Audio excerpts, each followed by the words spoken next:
స్మృతి, విస్మృతి అయితే వీటి మీద ఎక్కువగా ప్రయోగాలు చేసింది ఎవరంటే గాల్టన్ అండ్ ఎబ్బింగ్ హౌస్.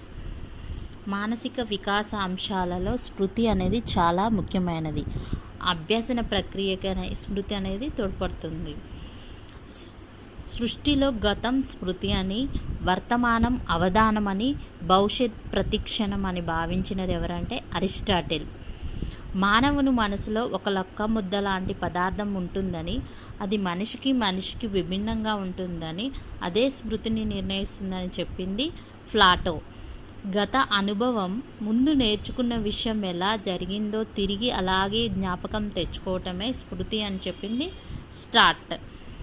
గత అనుభవాలను మెదడు లేదా మనస్సులో స్థిరీకరించి మరలా అవసరమైనప్పుడు చేతనంలోకి తీసుకురాగల శక్తియే స్మృతి అని చెప్పింది రైబర్న్.